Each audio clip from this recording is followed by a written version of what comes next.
Takže tu vidíme toto nádherné miesto v lone prírody.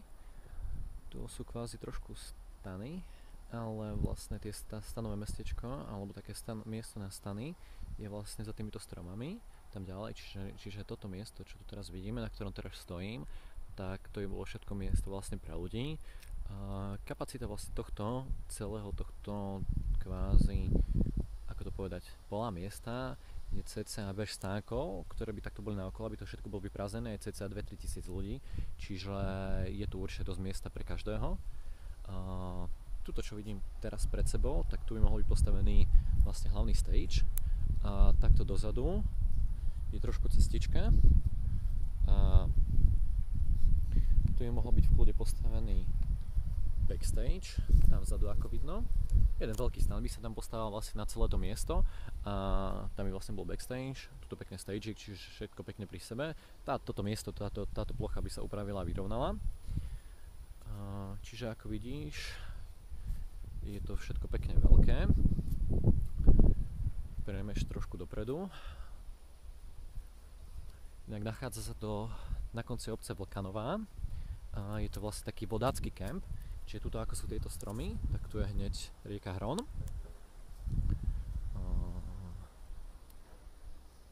Tam vzadu, čo vidím, tak tam sú tenty, čiže v ktorých sa tiež napríklad dá spať. Takisto je postavený vojenský stan a je tu také malé pódium, kde by sa, neviem, tiež mohol niečo vymyslieť. Napríklad tuto niekde na tomto mieste by sa mohol postaviť staging na Open Street Workout. Tuto ďalej máme takisto aj detské ihrisko. A prejdeme ešte trošku bližšie k tým stanom.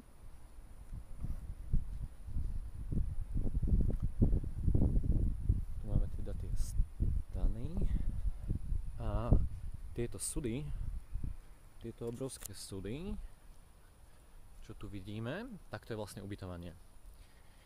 Čiže aj tu by sa dalo pekne vyriešiť ubytovanie pre účinkujúcich a vlastne aj pre organizačný tím napríklad.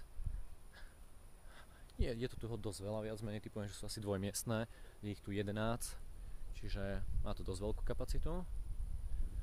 A potom, tak to ešte by si videl, celé veľké. Takto dole, potom je taký bar, asi taká krčmička, tu pred nami urobená.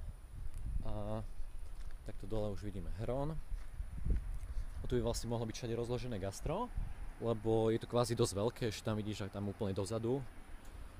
Tuto je stan a až tam úplne dozadu, čiže aj na gastro by bolo dosť miesta.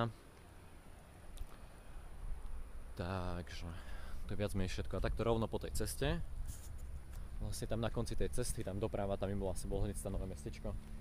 Nie je zase obrovské, ale tak pre tých pár stovák ľudí je určite dostačujúce. A super, že tu aj toto detské ihrisko vlastne pre deti. Takže toto by mohlo byť teda to miesto naše krásne, nádherné. A je to inak úžasné.